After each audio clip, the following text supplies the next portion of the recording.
കല്യാണ വീടുകളിലെ ഡാൻസും പാട്ടുമൊക്കെ വൈറലാകാറുണ്ട്. അങ്ങനെ വൈറലായ കാക്കിക്കുള്ളിലെ ഒരു കലാകാരനാണ് കണ്ണൂർ എടക്കാട് സ്റ്റേഷനിലെ CPO ഷിജു കെ. ഈ വീഡിയോ കാണുമ്പോൾ നമുക്ക് ഭയങ്കര സന്തോഷം തോന്നുന്നുണ്ട്. എങ്ങനെയാണ് ഇത് സംഭവിച്ചത് ശരിക്കും? ഇത് യഥാർത്ഥത്തിൽ എൻ്റെ സുഹൃത്തിൻ്റെ മരുമകളുടെ കല്യാണമായിരുന്നു. അതിനുവേണ്ടി പോയതായിരുന്നു. അവിടെ വിവാഹത്തിനുമായിട്ട് ബന്ധപ്പെട്ടിട്ട് ഓർക്കസ്ട്ര ഉണ്ടായിരുന്നു. ആ ഓർക്കസ്ട്രൻ്റെ ഭാഗമായിട്ട് എല്ലാ ഓർക്കസ്ട്രേനെ പോലെ അവസാന ഗാനം മുക്കാവിലായിരിക്കുമല്ലോ. ആ ഗാനം കേട്ട സമയത്ത് ഞാൻ ഡാൻസ് ചെയ്തതാണ് യഥാർത്ഥത്തിൽ. ഡാൻസ് പഠിച്ചിട്ടുണ്ടോ? കാരണം സ്റ്റെപ്പൊക്കെ കാണുമ്പോൾ കുറച്ച് പഠിച്ചോളൊക്കെ തോന്നുന്നുണ്ട്. ഇല്ല, ഡാൻസ് ഞാൻ പഠിച്ചിട്ടില്ല.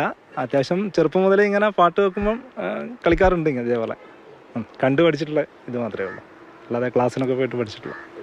ഇതിപ്പോൾ ഈ വീഡിയോ വലിയ രീതിയിൽ പ്രചരിക്കുന്നുണ്ട്, ആളുകൾ കാണുന്നുണ്ട്. ഇപ്പോൾ ആളുകളൊക്കെ വിളിച്ചിട്ട് എന്തൊക്കെയാണ് പറയാറ്? തീർച്ചയായിട്ടും ഈ വീഡിയോ വൈറലായതിനു ശേഷം ഒരുപാട് ആൾക്കാർ വിളിച്ചിട്ട് ആശംസ അറിയിക്കുന്നുണ്ട്. നന്നായിട്ടുണ്ട്, നന്നായിട്ടെന്ന് പറഞ്ഞിട്ടുള്ള കുറേ ആശംസകൾ അറിയിക്കുന്നുണ്ട്. സഹപ്രവർത്തകർ വിളിച്ചു, നാട്ടുകാർ വിളിക്കുന്നുണ്ട്. 2-3 ദിവസമായിട്ട് തുടർച്ചയായിട്ട് വിളിയാണ്. എല്ലാവരും വിളിച്ചിട്ട് അഭിനന്ദിക്കുന്നുണ്ട്.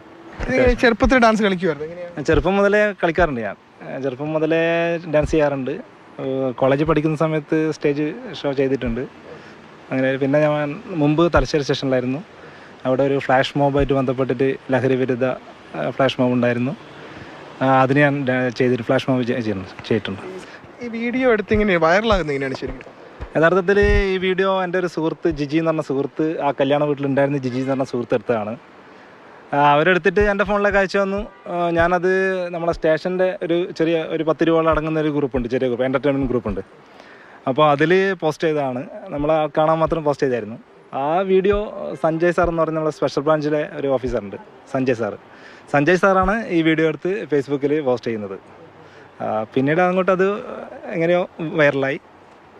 ഈ വീട്ടുകാരൊക്കെ എന്ത് പറയുന്നത് കണ്ടിട്ട്? വീട്ടുകാർക്ക് ഓൾറെഡി എന്നെക്കുറിച്ച് അറിയാലോ, എൻ്റെ ശൈലികളെ കുറിച്ച് അറിയാം. അതുകൊണ്ട് അവർക്കൊരു ബുദ്ധിമുട്ടായി തോന്നിയില്ല. അവർ എപ്പോഴും കാണുന്നതുകൊണ്ട് ഇനിയും ഇങ്ങനത്തെ പരിപാടികൾ കളിക്കാൻ റെഡിയാണ് അല്ലേ? തീർച്ചയായിട്ടും ഇത് നമ്മൾ ഡാൻസ് എന്ന് പറയുന്നത് യഥാർത്ഥത്തിൽ നമ്മൾ ശാരീരികവും മാനസികവുമായിട്ട് സന്തോഷം നൽകുന്നതാണ്. അപ്പോൾ നമ്മൾ ചെയ്യുന്ന സമയത്ത് കൂടെ നിൽക്കുന്ന ആൾക്കാർക്ക് കൂടി ആ സന്തോഷം ഉണ്ടാകുന്ന സമയത്ത് നമുക്ക് നല്ലൊരു ഫീലാണത്. മറ്റുള്ളവർ നമ്മളൊരു പെർഫോമൻസിൽ സന്തോഷിക്കുന്ന നല്ലൊരു ഫീലാണ്. തീർച്ചയായിട്ടും അത് തന്നെയാണ്. അതായത് ഒരു സന്തോഷ മുഹൂർത്തത്തിൽ ആ സന്തോഷത്തിനൊപ്പം ചേരുകയാണ്. അതിനകത്ത് ഏത് മേഖലയിൽ ജോലി ചെയ്യുന്ന ആൾ എന്നൊന്നുമില്ലാതെ ആ സന്തോഷത്തിൽ അത് മുഴുവനായി അത് എല്ലാവർക്കും ഒപ്പം പങ്കുവയ്ക്കുക കൂടിയാണ് പോലീസുകാരനായ ഷിജുവിൻ്റെ ഭാഗത്തു നിന്നും ഉണ്ടായത്. കണ്ണൂരിൽ ഷാജ് ചന്ദ്രയ്ക്കൊപ്പം ഫെലിക്സ്, മാതൃഭൂമി ന്യൂസ്. അദ്ദേഹം നല്ല മനോഹരമായി അത് ആസ്വദിച്ചില്ലേ, ആ നിമിഷത്തെ കുറച്ചുകൂടി അദ്ദേഹം കളർഫുള്ളാക്കി മാറ്റി എന്നതാണ് അദ്ദേഹത്തിൻ്റെ ഡാൻസ് കൊണ്ട്. നമ്മൾ സാധാരണ കാക്കിയുള്ള കലാകാരന്മാരെയൊക്കെ പലപ്പോഴും കാണാറുണ്ട്, പാട്ട് പാടുന്നവരൊക്കെയാണ് കൂടുതലും കാണുക അല്ലേ. പക്ഷേ ഇങ്ങനെ ഒരു കല്യാണ ചടങ്ങിൽ ഇത്ര ആവേശത്തോടെ ഡാൻസ് കളിക്കുന്ന അപൂർവം കാഴ്ചകളായിരിക്കും. എനിക്ക് തോന്നുന്നു ഈ അടുത്ത കാലത്തൊന്നും വന്നിട്ടില്ല. ഫെലിക്സ് നമുക്കൊപ്പം ഉണ്ട്. ഫെലിക്സിന് അത്യാവശ്യം ഡാൻസൊക്കെ ഇഷ്ടമുള്ള ആളാണ്. സംഭവം ആൾ കിടുവാണല്ലേ? ശരിക്കും നമ്മൾ ആ വീഡിയോ കാണുമ്പോൾ അദ്ദേഹം നന്നായി ഡാൻസ് കളിക്കുന്നുണ്ട് എന്നതാണ്. അതായത് നമുക്കിങ്ങനെ കല്യാണ വീടുകളിലൊക്കെ ഡാൻസ് കാണുമ്പോൾ പൊതുവേ ആളുകൾ കളിക്കുന്നുണ്ട്. പക്ഷേ ഇതങ്ങനെയല്ല, ഒരു ഡാൻസ് പഠിച്ച ഒരാളെ പോലെ അദ്ദേഹം കളിക്കുന്നു എന്നതാണ് എനിക്ക് ഏറ്റവും കൂടുതൽ ശ്രദ്ധ തോന്നിയ കാര്യം. പക്ഷേ അദ്ദേഹം ഡാൻസ് പഠിച്ചിട്ടില്ല എന്നതാണ്. നമുക്കറിയാം പൊതുവേ പോലീസുകാരെ കുറച്ച് ബലപ്പെടുത്തുള്ളവരാണ്. പക്ഷേ പഴയ അത്രയില്ല. നമുക്കറിയാം പണ്ടൊക്കെ ഇങ്ങനെ ഡാൻസ് കളിക്കുക എന്ന് പറയുന്നത് വിചാരിക്കാൻ പോലും കഴിയില്ല. പക്ഷേ ഇപ്പോൾ അങ്ങനെയല്ല. കല്യാണ വീടുകളിലൊക്കെ തന്നെ പാട്ട് പാടുന്ന ഡാൻസ് കളിക്കുന്ന പോലീസുകാരെയൊക്കെ നമ്മൾ ഒരുപാട് കണ്ടിട്ടുണ്ട്. പക്ഷേ ഇദ്ദേഹം അതൊന്നും നോക്കിയില്ല. അല്ലെങ്കിൽ പിന്നെ ആ സമയം സുഹൃത്തിൻ്റെ കല്യാണ വീട്, അവിടെ അടിച്ചു പൊളിക്കുക എന്നുള്ളതാണ്, അതിനപ്പുറത്തേക്കൊന്നുമില്ലല്ലോ. അപ്പോൾ ഏറ്റവും സന്തോഷം കിട്ടുന്ന ഒന്നാണ് ഡാൻസ് കളിക്കുക എന്ന് പറയുന്നത്. അപ്പോൾ അദ്ദേഹം അങ്ങനെ ഡാൻസ് കളിച്ചു. അത് ഒരാൾ വീഡിയോ പകർത്തി, അങ്ങനെയാണ് വൈറലായി മാറിയത്. അപ്പോൾ ഇദ്ദേഹം ഡാൻസ് പഠിച്ചിട്ടോ ഒന്നുമില്ല. അങ്ങനെ ഒരു അവസരം കിട്ടി. ആ സമയത്ത് ഒന്നും നോക്കിയില്ല, ചുറ്റും ഉള്ളവരൊന്നും നോക്കിയില്ല, അങ്ങ് ഒറ്റയ്ക്ക് ഇങ്ങനെ ഡാൻസ് കളിക്കുകയാണ് ചെയ്തത്. അത് ഒരു മനുഷ്യനെ സംബന്ധിച്ചിടത്തോളം, ചിലരെ സംബന്ധിച്ചിടത്തോളം ഡാൻസ് കളിക്കുക അല്ലെങ്കിൽ പാട്ട് പാടുക എന്നൊക്കെ പറയുന്നത് വളരെ സന്തോഷം കിട്ടുന്ന ഒന്നാണ്. അങ്ങനെ അദ്ദേഹം ആ സന്തോഷം അത് മാത്രമേ നോക്കിയുള്ളൂ. അങ്ങനെ ഡാൻസ് കളിച്ചു, അത് വൈറലായി എന്നതാണ്.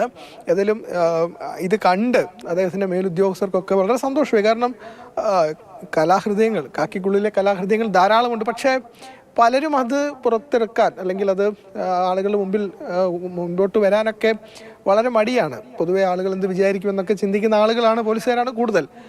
പക്ഷെ അതിനൊന്നും ആവശ്യമില്ല. ഇപ്പം നമ്മളറിയാം, നമ്മുടെ ആളുകളൊക്കെ തന്നെ മാറി വരികയാണ്. ഈ സമയത്ത് അദ്ദേഹം എല്ലാവരും അവരവരുടെ സന്തോഷമൊക്കെ പ്രകടിപ്പിക്കാൻ പറ്റുന്നവരായി മാറുന്നുണ്ട്. അത് നല്ല കാര്യമാണ്. പിന്നെ മുക്കാബിൽ അത് എത്ര ഹിറ്റായ കാതൽ എന്ന സിനിമ ഇന്നും ആ പാട്ടിട്ടാൽ അത്രയ്ക്കും ആവേശമുള്ളതാണ്. അപ്പോൾ ആ പാട്ട് കേട്ട് അദ്ദേഹം ഒന്ന് ആസ്വദിച്ച് കളിച്ചു. അത് ആളുകൾക്കും കൂടുതൽ സന്തോഷമാവുന്നു. അപ്പോൾ പോലീസ് സേവനവും കലയുടെ വഴിയും ഗംഭീരമായി കൊണ്ടുപോകാൻ കഴിയട്ടെ. ഷിജുവിന് നമ്മുടെ ഒരു അഭിനന്ദനങ്ങളും കൂടെ. ശരി ഫിലിക്സേ.